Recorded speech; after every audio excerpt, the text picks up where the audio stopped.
So, did you see this photo? It's Soleimani flying home to Iran. He's on his flight. His casket is there. Look at the photo right now. This is his. This is apparently him flying home in his casket. His casket's in the seat, and people are saying this is weird. It's weird for the remains of a global mass killer to be flown home commercial in a box. But the thing is, in fairness, I know people are reacting to this, but in fairness, this is how everybody flies on United now. It's the new policy, unless you pay for the living person upgrade, which is just $89.99, by the way. Speaking of Soleimani, you know, the media is still in a state of mourning over his passing. And ABC went so far as to send a reporter to Iran to very somberly and respectfully cover the terrorist funeral. Martha Raddatz was on the scene there in Iran. And I think you just need to... Well, you just need to see this. Good morning, Robin. I have been in the midst of anti-American protests in Iran before, but nothing like this. A powerful combination of grief and anger with shouts of death to America echoing through the streets around us. This morning, mourners filling the streets of Iran's capital of Tehran for the funeral of General Soleimani, killed by that U.S. drone strike last week. Aerial images capturing the sea of Iranians packing the streets to pay tribute to a man revered by many here. Trump made a big mistake. He killed our hero. Soleimani's image everywhere. The impact of his death profound. The crowds are massive and emotional. There are many tears here, many signs with Soleimani's picture on them, but the message is also very clear. These people want revenge. Are we human or not?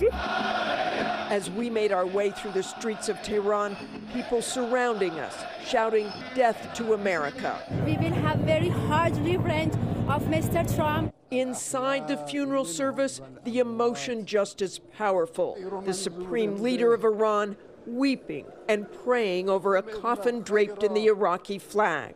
This is the largest funeral in Iran since the death of the Ayatollah Khomeini in 1989. Hard revenge. Doesn't that sound like a Dolph Lundgren movie? Sounds like a B-list action movie from the 80s. Hard revenge. But you get the idea anyway. This is pure Iranian propaganda. The Iranian government couldn't have scripted it any better. I mean, maybe they did script it. I don't know.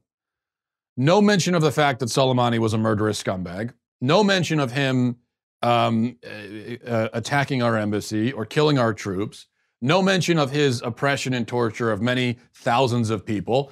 No, instead, we get the story of Soleimani, the beloved hero, now mourned by millions, which, as far as that goes, the media has been very impressed with the turnout for his funeral and for all the mourning, or the millions of people in the street mourning his passing. But remember, this is Iran. So when you hear that millions of people are out bewailing the death of a government official, it's a bit like hearing that there's a 99.99% voter turnout in North Korea, or something like that. It's if you don't show up for the funeral of the dead government official, you could be taking your life into your hands. So the fact that everybody's out there, I'm not sure we should be impressed by that. By the way, side note, maybe you had the same thought when you were watching that clip there. Martha has, as you notice, the scarf, you know, the hijab on her head there, which is kind of interesting because, of course, in fundamentalist Muslim cultures, women aren't allowed to show their heads. Women really can't show any part of their body except for their hands and their faces. And in fact, in the most extreme cases, they can't even show their faces. And why is that? Well, because a woman in these cultures, a woman is owned by the men in her life, her father and then her husband. And for her to let anyone see her head aside from her male owner would be a great sin.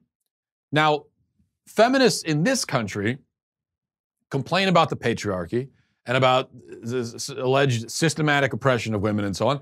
But there is no patriarchy here. There is no systematic oppression of women. Women can do and say whatever they want in this country. They can even, as I've gone over many times, they have more rights in this country than men do. They can do things. They have power and authority that men do not have. In fact, very profound power and authority. They can kill their children without the consent of the father. They have power over life and death, judge, jury, and executioner. That's what they can do in this country. Yet in this country, feminists still complain that they're being oppressed. And they look for the patriarchy around every corner, and they try to find every opportunity they can to label something patriarchal oppression. But then they go to Iran, a truly patriarchal country. You want to know what the patriarchy looks like? It looks like Iran. That's what the patriarchy is. You've got a country where women are really oppressed, where they can't even show their heads in public. And Martha Raddatz goes there and she wears the scarf on the head in order to respect the custom. That's what I saw online. There was this discussion on social media about the fact that she's wearing that, and the defense that I saw from people as well, she's respecting the local customs. So if it's an anti-woman custom, if it's an oppressive patriarchal custom, you'll respect it? Really? You don't do that here. Or you wouldn't do that here, I should say, because there really aren't any oppressive patriarchal customs here in this country. But you certainly wouldn't. And even many of our customs that are not patriarchal and oppressive, we're told that we don't have to worry about those customs anymore. So so as long as it's a Muslim custom, then you'll respect it. Since when do leftists care about customs? You know, it's in this country, they couldn't give a damn about custom, tradition. Not only do they not care about it, but they'll say it should be torn down just for the sake of it. You should tear down old traditions just because they are old traditions. But Muslim customs, even anti-woman ones, even ones that treat your entire body like it's shameful, like it is the owned property of a man, well, those customs we have to respect. Respect those customs. I mean, in this country, think about it, feminists complain, that the patriarchy won't let them go topless at the beach. That's pretty much, anytime we talk about it, in the past when I've talked about the fact that women have all the rights that men do in this country and even rights that we don't have, and so the fight for women's rights in this country is over. The one example I'm always given, there's always somebody who says, well, wait a second, women aren't allowed to take their shirts off in public, but men can. Which actually, I don't even think that's true anymore. I think in pretty much anywhere you go, or most places in this country now, if it's a place where men can take their shirts off, technically women can too, in many places in this country. So that's not even really true anymore. But I mean, just think about that. So in this country, that's a custom that shouldn't be respected. But again, the fundamentalist Muslim custom of in other words, if I were to defend, if there are any laws anymore saying that women can't take their shirts off in public but men can, if I were to defend that by saying, well, that's our custom, that's our social convention. Maybe in Europe and some other places it's a little bit more libertine, but that's not the way that it is in this country. So if I were to defend it on that basis, no liberal would be convinced by that, because they would demand to know, okay, well, why is it a custom? Who cares if it's a custom? I'm not going to respect it just because it's a custom. But no, you go to a fundamentalist Muslim country, where they put women in bags, essentially. But that one, yes, with the utmost reverence, we must respect those customs. It's absurd. Now, you could point out that Raddatz had to dress that way because if she didn't, she'd be stoned to death, and that's fair. That's a fair point. If I were her, I certainly wouldn't want to be stoned to death either. But if you have to submit to oppression in order to go there, and you're only going there in the first place to do a puff piece about a terrorist who died, then maybe don't go. Maybe don't go and do the puff piece. So you are debasing yourself, submitting to patriarchal oppression, covering yourself in shame, just so that you can go there and tell us what a wonderful guy this terrorist was? Maybe don't. That's my thought. Maybe don't. Anyway, we're not done yet with the media's mourning, because the media is not done mourning. Tom Elliott has put together a montage of the media wailing over the death of their hero, and it's, well, again, it's just something you have to see. Watch this. He was a war hero, the commander of Iran's feared Quds force. Qasem Soleimani was no ordinary general. The U.S. officially classified him as a terrorist, but in Iran, he was a national hero. He's regarded as personally incredibly brave. The troops love him. I was trying to think of somebody, and I was thinking of de Gaulle. A revered figure in Iran and some other places in the Middle East. Smart, charismatic, ruthless, strategic, and bold.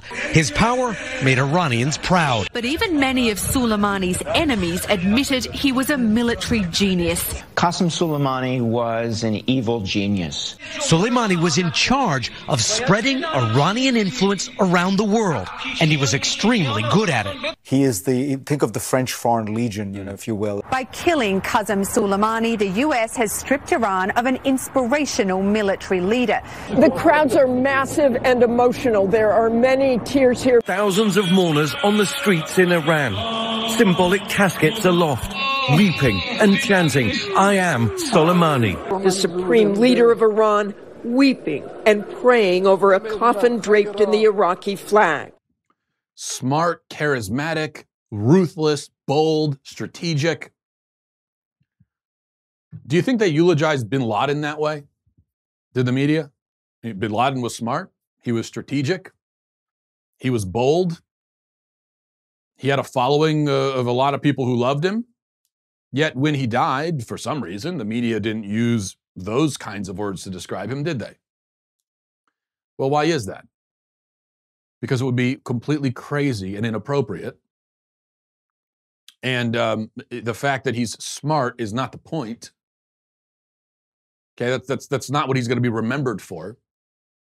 Bin Laden is remembered and will always be remembered as one of history's great villains, as a mass murderer. And so, in this country, that's how we eulogize him. Or should eulogize him. Same for Soleimani. But the difference is, the reason why the media is using these kinds of descriptors for Soleimani, but they didn't for bin Laden, what's the difference? Well, of course, the difference is that bin Laden was killed under Obama, and Soleimani, he is kind of salami now. Soleimani was killed by under Trump, and that's the difference. That's the only difference. Of course, we know, goes without saying, but I'll say it anyway. We know that if this was Trump or if this was Obama who had done this, it would be entirely different. The descriptions of strategic, bold, and genius, those would be used, that would be applied to Obama and his mission to kill Soleimani. That's the way it would go. But because it's Trump, no, he's not the strategic, bold genius for doing it. It's the guy he killed that was the strategic, bold genius. All right, and then there's Colin Kaepernick. Colin Kaepernick, he wants you to know, by the way, that he's still very much oppressed. And in reaction to the killing of Soleimani, Kaepernick sent out a few tweets of his own, which, first of all, I went to his Twitter page just to find these tweets. And can we just take a look at his Twitter page for a second? I don't know if you've seen this, but take a look at it. This is, I'm not making this up. This is what his Twitter page looks like. He's got 8 pictures of himself at the top of his page. His page is decorated with 8 pictures of himself. And every photo has that pensive, thoughtful, persecuted look to it. It's amazing. I mean, how did that conversation even go? His social media manager or whatever, said to Kaepernick, "Hey, we got your page set up and we've got your header with a really nice photo of you. I think you'll like it. Check it out." And he says, "No, it needs more me." Okay, so we'll add another photo. No, more. So okay, we'll put 3 photos up of you. More. 5? More me. Put up all the photos of me. Put them all up there. Anyway, so to his very narcissistically adorned Twitter page, he posted a few tweets, and this is what he said. He said, "There is nothing new about American terrorist attacks against black and brown people for the expansion of American imperialism. And then he said, America has always sanctioned and besieged black and brown bodies both at home and abroad. American militarism is the weapon wielded by American imperialism to enforce its policing and plundering of the non-white world. So killing Soleimani, who has tortured and murdered thousands in his life, not just white people, by the way, that is a terrorist attack against brown people, we're told. And America is always sanctioning and besieging black and brown people, he says. Well, let's think about this. How has Kaepernick himself been sanctioned and besieged by America? Let's take a look at that. Kaepernick was paid to play a game for 6 years. And during that time, he made well over $40 million. Then he flunks out of the league because his production is declining and he's not worth the trouble anymore once he starts with the anthem antics. It becomes a PR nightmare. Nobody wants to bother with him. And so he leaves the league, he flunks out, ends up signing a deal with Nike worth millions and millions of dollars. And then he sues the NFL and gets paid something reportedly in the range of $60 to $80 million. And then Nike just a few months ago released Kaepernick's new shoe. He's got a shoe coming out. He's got his own shoe, even though he's a failed NFL player. He's not an athlete anymore. He's a professional victim, but he's got his own shoe. So this is sanctioning and besieging. To be a professional football player turned professional victim, obscenely rich, famous, hailed by the media, millions of fans adore him as a hero for doing nothing at all, really. This is sanctioning and besieging. This is the persecution that Kaepernick has suffered. All I can say is, and I'm sure you're with me on this, please somebody besiege me in this way. I would love to be besieged with $100 million. Please, I beg someone, persecute me in the way that Colin Kaepernick has been persecuted. I would love that kind of persecution. That, you know, there's a lot of persecution that goes on in the world that doesn't look quite so fun. But the Kaepernick persecution, yeah, I think I could go for that. I could get used to that. All right, let's take a look at this. Speaking of frauds and charlatans, Jim Baker. Jim Baker is a televangelist, convicted fraudster, accused rapist, allegedly raped his secretary back in the 80s, paid her off, was kicked out of ministry, then gets convicted on multiple counts of mail fraud, wire fraud, conspiracy, went to prison for that. And basically through his whole career, it's just been one scandal after another. Most of the scandals are sexual or financial in nature. But he's back to being a televangelist now, somehow. Somehow people still go and listen to this guy deliver sermons. Now, the good news is, I guess if we're going to give old Baker credit for one thing, he's not a prosperity gospel preacher anymore. He used to be a prosperity gospel charlatan back in the 80s before he went to prison. And that's the idea that if you're really holy and you pray a lot, God will give you lots of money and make you rich. Which means that, of course, if you're not rich, if you're poor, it means that you're not holy and you haven't prayed enough. So that used to be his thing. But he went to prison and he says that he read his Bible in prison and he realized he was wrong. So this is a guy I think he's 80 years old now, and I believe, and he went to prison and he was in the prison in the 90s, early 90s.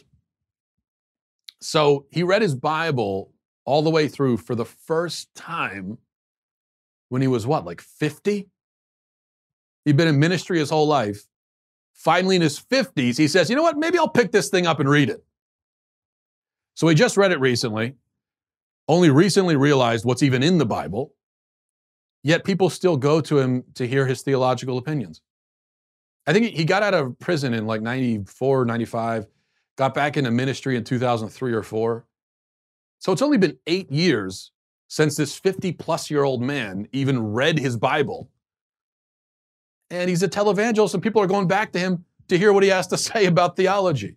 It's amazing. And he delivered one of those theological opinions this week. Let's take a listen to it. You know what?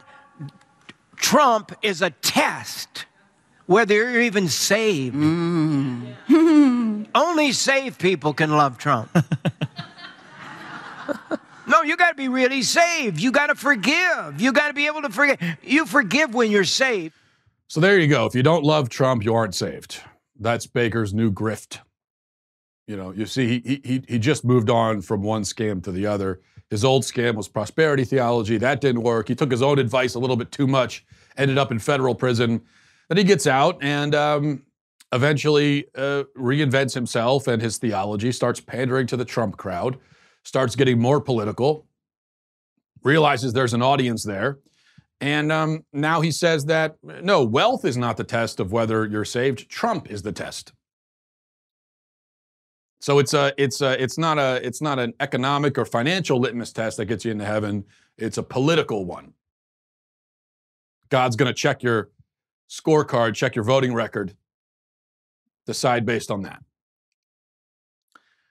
All I could say is, obviously it's not worth our time to break this down and explain why this charlatan, fraud, scamming,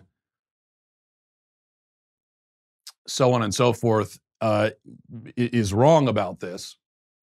It's not worth the time, but it does just bring up again, this guy has an audience. People that watch him on TV, people that go to his, whatever, listen to him speak. Why?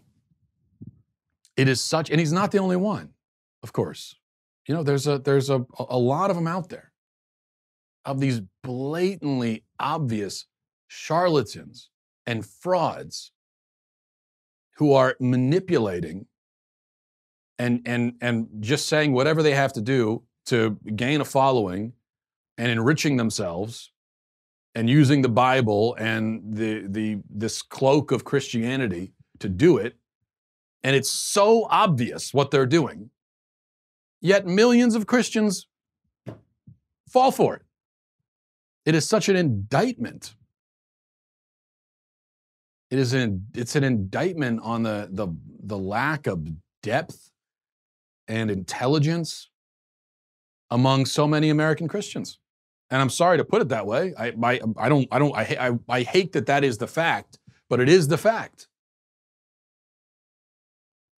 And maybe I shouldn't even say intelligence, because I think that lets people off the hook. If people that go and listen to Baker to say that they're stupid, I wish that it was just a matter of stupidity, because you can't help being stupid.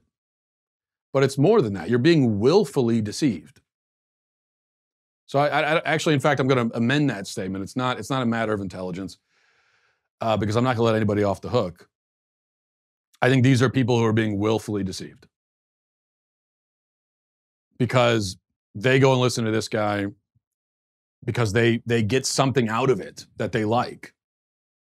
He's tickling their ears. He's saying things that they want to hear. He's giving them a version of Christianity that they like.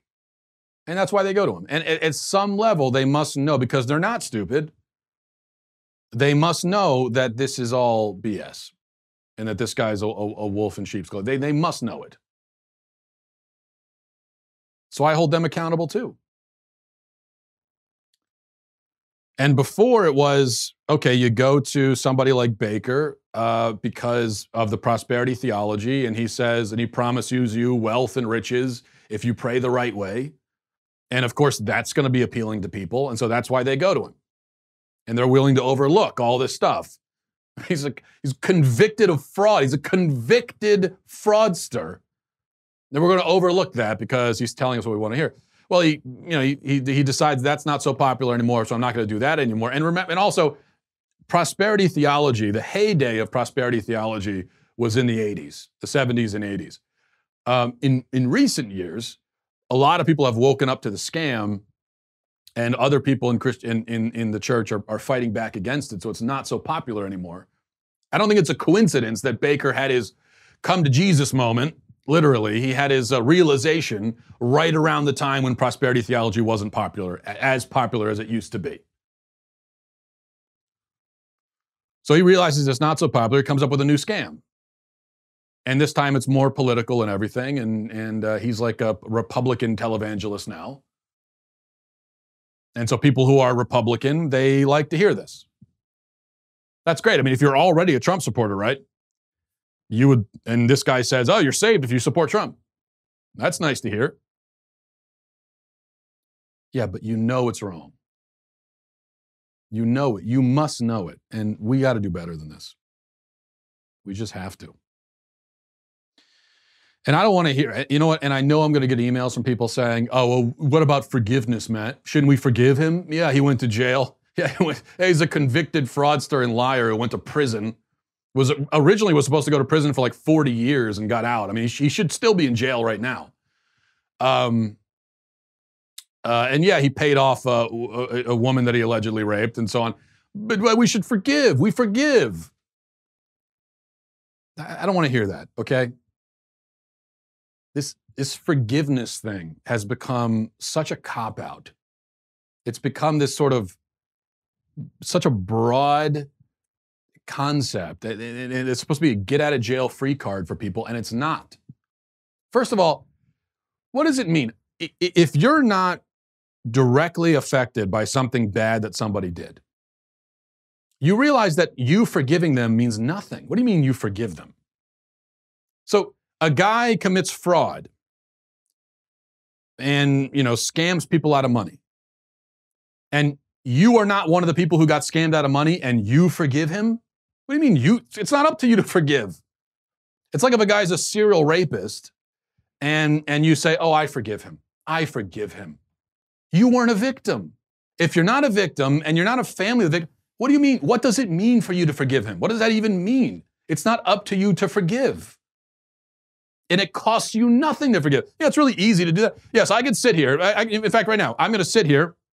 I'm going to wave my hand, and I'm going to forgive everyone who's ever done anything bad that didn't affect me. I forgive all of you. Yeah, every single one of you. Yeah, I forgive you. I mean, there's a guy in Chicago right now stealing somebody else's car. I forgive that guy. I forgive him. Go in peace. You have my blessing. What does that mean? Doesn't mean anything. Forgiveness is something that you do, that you offer to someone who has wronged you personally. It's the same thing with the turn the other cheek. Oh, we're supposed to turn the other cheek. Yeah, turn the other cheek is when you are personally offended or insulted or attacked and you respond that way to your own. But if someone else is attacked and you don't respond to it and you just sit back and let it happen, you can't say, oh, I was turning the other cheek. It's not your cheek. It's really easy for you to turn it when you're not the one getting slapped. So it's a similar thing with forgiveness, which doesn't mean that, and I'm not saying that we should hold grudges or that we should not allow people to change their ways and so on. That's not my point. I'm just saying forgiveness is easy and cheap when you are not the one affected by it. Second point about forgiveness. Just because you forgive someone doesn't mean that you trust them again. Doesn't mean that you go to them as an authority, especially a moral authority, ever again. It doesn't mean that you forget what they did. It doesn't mean you allow yourself to get scammed by this person. That's not what it means.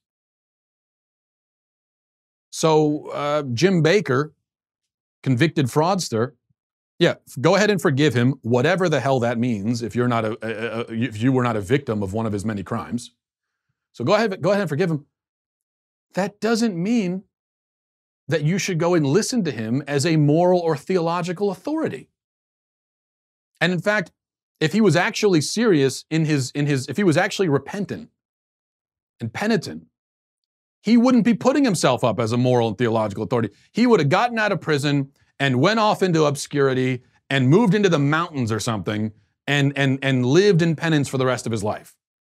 Because he would have realized that he is not capable of being in that position, that he had betrayed people's trust in such a way, in such an egregious way, that it would be wrong for him to put himself in that position again. That's what he would do if he was really penitent. But no, he hops right back on the saddle, starts making money again off of distorting the gospel. And you think that's penitent? No, not at all. I mean, it's just like here's a time of real forgiveness. You know, if a spouse cheats on you, and then you find a way to forgive them, okay, well now that's a real heroic feat. I mean, that's meaningful. If you can actually forgive your spouse for cheating on you. Forgive someone else's spouse for cheating on them. That doesn't mean anything for you to do that. Good job. Nicely done. Good for you. But to forgive your own spouse, yeah, very, very, it takes a lot. But that doesn't mean that you automatically trust them again. Okay, and it doesn't mean, you know, and there are going to be things like, probably if they've cheated on you and you're trying to rebuild the marriage, there are going to be things like, okay, now you can't have the same sort of privacy online that you had before. Okay, I'm going to be suspicious if you're locking your phone down, if I'm trying to go on, if you're making sure that you're logged out of Facebook or something before I go and use the computer. I mean, things like that. I'm going to be suspicious. Not because I haven't forgiven you, but because I'm not stupid. And I know that this is something that you've done in the past and that you apparently are prone to. All right, let's move on. I have a bunch of emails to answer, but first, okay. Well, my wife went to an organic grocery store. Actually, it was called the Organic Mommy Market, I think she said, or Mom's Organic Market, or something like that. Something along those. One of those places where you go there and you buy a jar of almond butter for $43. One of those things. And she comes home with these. I don't know if you can see that there. This is a bag of crickets, barbecue crickets. And she dares me to eat them on my show, to do a taste test of the crickets on my show. And this is pretty evil on her part, I have to say, because she knows, she damn well knows that I have the maturity of a 12-year-old. And so when you say to me, I dare you to do this, I double dog dare you, she knows that I have to do it. I can't not do it. Even though I'm a 33-year-old man, allegedly, if I'm dared to do something, I feel like I have to do it. My 6-year-old son can and has coaxed me into doing things that were not necessarily smart just by daring me to do them. So that's where I'm at. And so she says that, and that means I have to do it.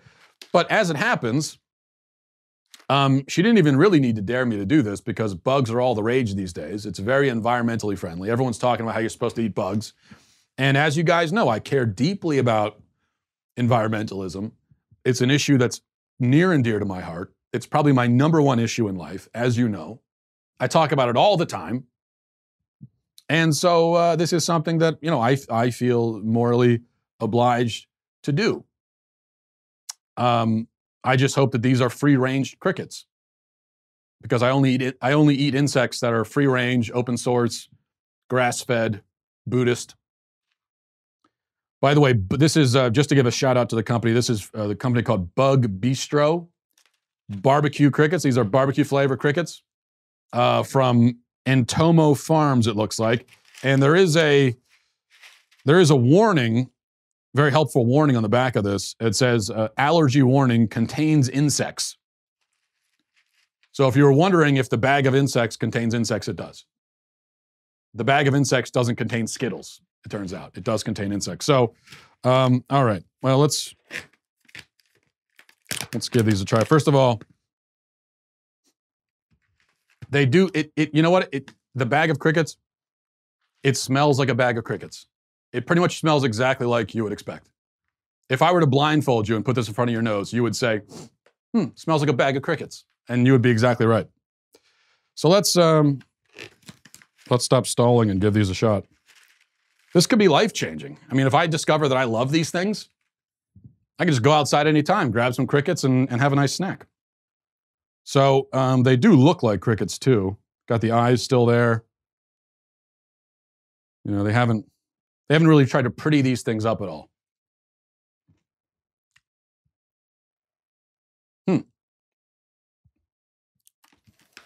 Yeah, you know,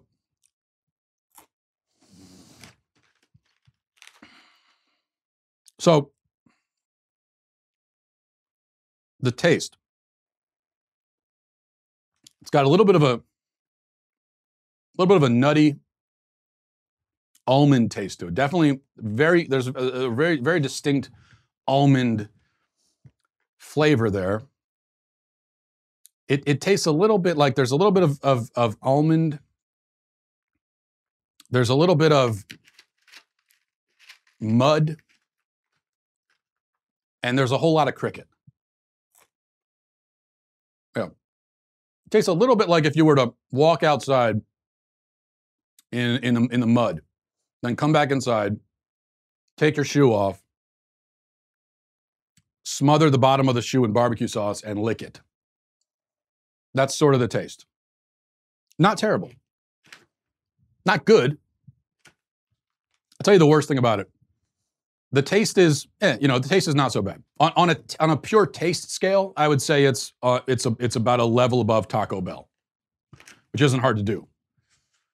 But what makes the experience somewhat horrifying is the anatomical aspect of it, where you can really feel and taste all the different parts of the cricket exploding in your mouth. And that part I don't really enjoy as much, to be honest. I wonder what happens if I just...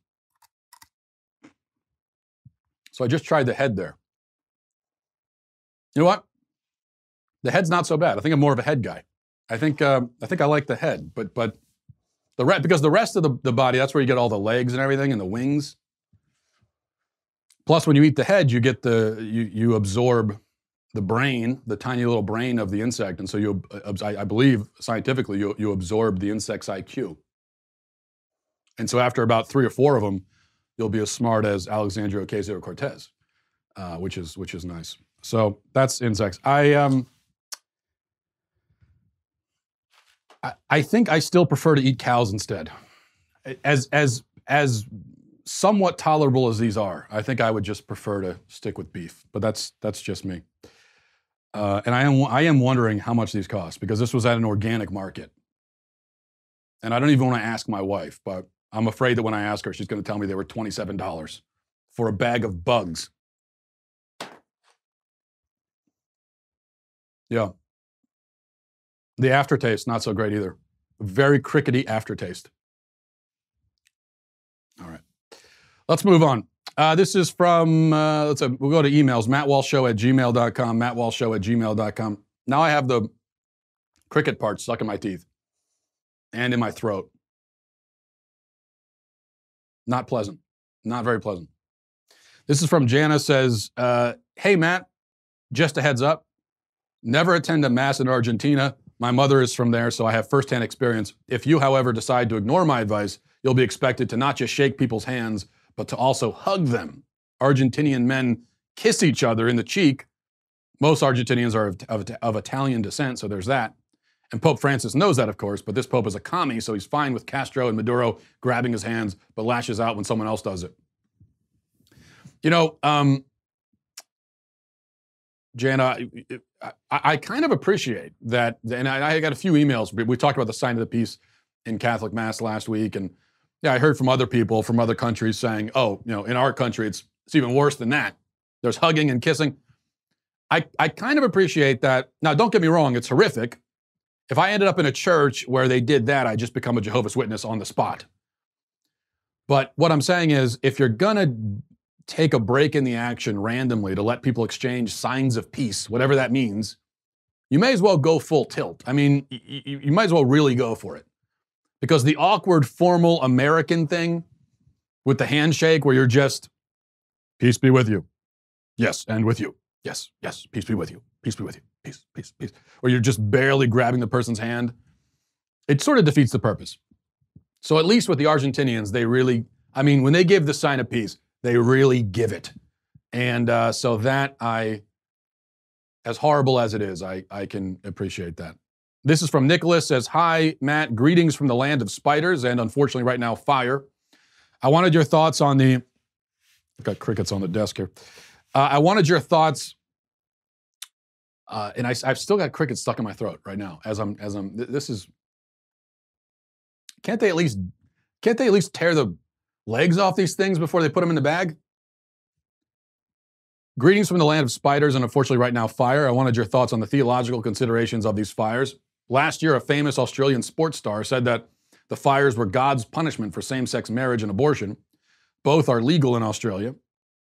But we also have the rare distinction alongside Ireland of approving same-sex marriage in a popular vote, which happened in 2017. Do you think he's right? So so the question is, the fires in Australia, are they a punishment for God from same-sex marriage? First of all, Nicholas, I'm sorry for what you guys are going through down there in Australia. It really is unbelievable, the extent of these fires. Is it divine punishment? No, absolutely not. I think that's ridiculous. Really big fires like this happen in Australia because it's hot and dry.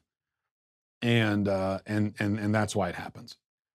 If God was going to torch countries that allow same-sex marriage, you mentioned Ireland, why isn't Ireland on fire?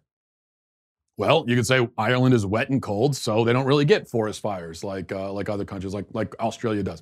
But if this is divine action, then the physical conditions don't matter. Do you think God needs it to be the right physical condition in order to start a fire? This is God we're talking about. God could set Ireland on fire if he wanted to, and yet he doesn't. And in fact, I think if you were to see if Ireland were to be on fire to the extent of Australia, that would be quite a statement. I mean, you'd almost be forced to come up with some supernatural explanation for it. But it just so happens, I guess, that the places that God decides to punish with a fire are also the places where fires always happen anyway, and the place where even fires of this magnitude have happened in the past, even before same-sex marriage. So that's the problem with saying that a natural disaster is some kind of punishment from God, because they happen all across the world. Natural disasters do, at random places, affecting everyone randomly, and they've always happened everywhere. Natural disasters have. There's no observable connection between a country acting immorally and natural disasters. So we really don't observe that. We don't observe that as a country descends into immorality, natural disasters become more common. That is not what we observe.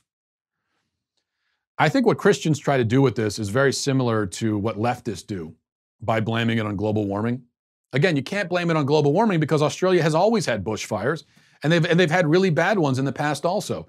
Maybe it's been a while since they've had one like this, but it has happened. There was a bushfire in 1926, I think, that killed 30 plus people. There was a bushfire in the 1930s that killed 70 plus people. But way back in the 20s and 30s, very few people were driving. You didn't have nearly the same number of factories and the industrialization that we have now, to the same extent, the same degree. And yet these things happened back then. So you really, again, you don't observe this steady increase in bushfires to go along with so-called global warming. And it's the same thing with people that try to make it a divine punishment. And I think this is probably the most prescient point here, actually, is that, and I should have mentioned this before, the fires in Australia right now, many of them have been deliberately set by people. Last I read, 200 people have been arrested in Australia for setting fires. So you can't blame it on climate change. It wasn't climate change that made them set the fire on purpose. It wasn't God who made them do it. They did it on their own. And so that's how I would respond to that. By the way, since we're on the subject, and yes, as we've talked about, the fires are really bad. It's a terrible situation. But the media is doing quite a lot of sensationalizing because they want to draw this connection between this and global warming. So I want you to look at this. This is pretty incredible. Here's a map. This is a map that ABC posted yesterday. And this supposedly shows the scale of the fires in Australia. That red stuff around the edges, according to ABC, that's all fire. Now let me show you another map. This is a map of Australia's population density. And you see where all the population centers are in Australia. And you see how they're around the coastlines there. What do you notice? According to ABC anyway, almost everybody in Australia is on fire right now. So everyone is dead, according to ABC. You see all the places where there's population, all of that is on fire, which of course is not the case. I think the actual death toll is 25 or 30 at this point, which is horrible. It's obviously a terrible thing, but that's what makes it so atrocious when the media sensationalizes, because you don't. Not only is it unethical and immoral, and you're lying, but it's not necessary. The actual situation is really, really bad. So you don't have to make it up. You could just report what's actually happening. It's the same thing with mass shootings and school shootings. You see the media trying to pump up the numbers by saying, oh, there are 200 mass shootings a year, or whatever crazy number they come up with. No, it's not anywhere close to that. But they do happen, and they're really terrible, and so you don't need to do this. Putting aside how unethical and immoral it is, it's so unnecessary. You could stick to the facts, and the facts themselves are horrific enough on their own. They don't need your embellishment.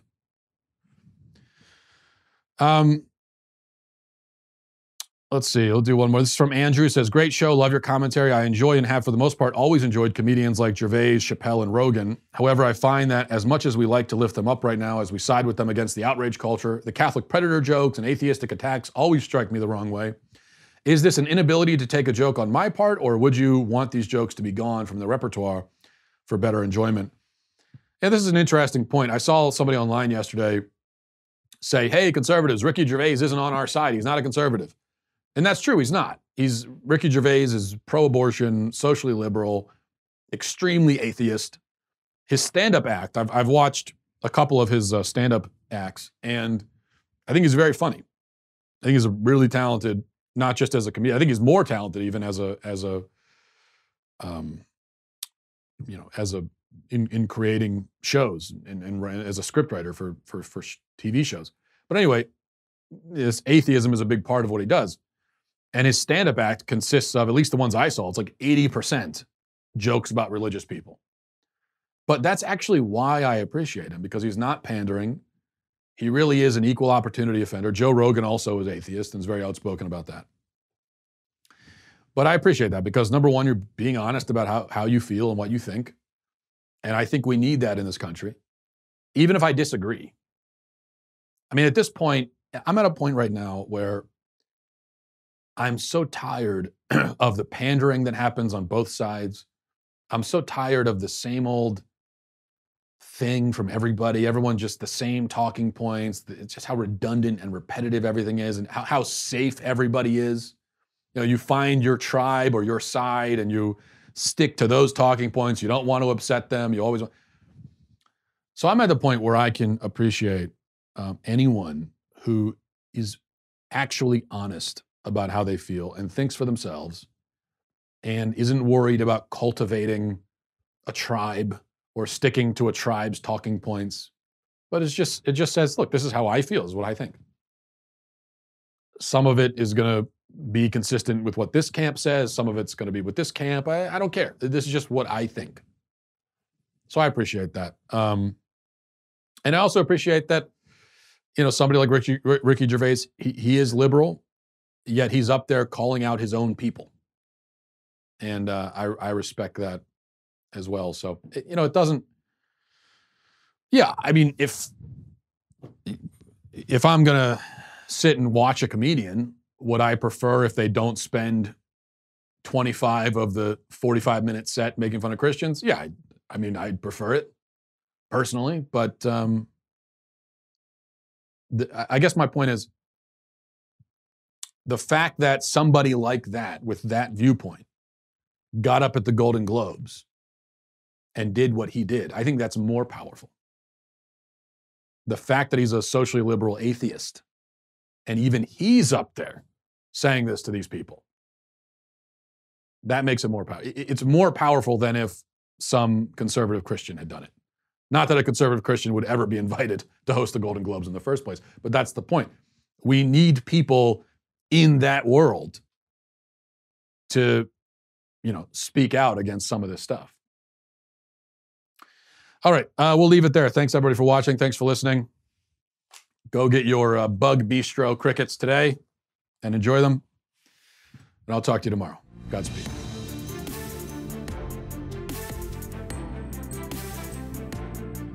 The Matt Walsh Show is produced by Sean Hampton, executive producer Jeremy Boring, senior producer Jonathan Hay, supervising producer Mathis Glover, supervising producer Robert Sterling, technical producer Austin Stevens, editor Donovan Fowler, audio mixer Robin Fenderson. The Matt Walsh Show is a Daily Wire production, copyright Daily Wire 2020. Hey everybody, it's Andrew Klavan, host of The Andrew Klavan Show. You know, some people are depressed because the American Republic is collapsing, the end of days is approaching, and the moon has turned to blood. But on The Andrew Klavan Show, that's where the fun just gets started. So come on over to The Andrew Klavan Show and laugh your way through the apocalypse with me, Andrew Klavan.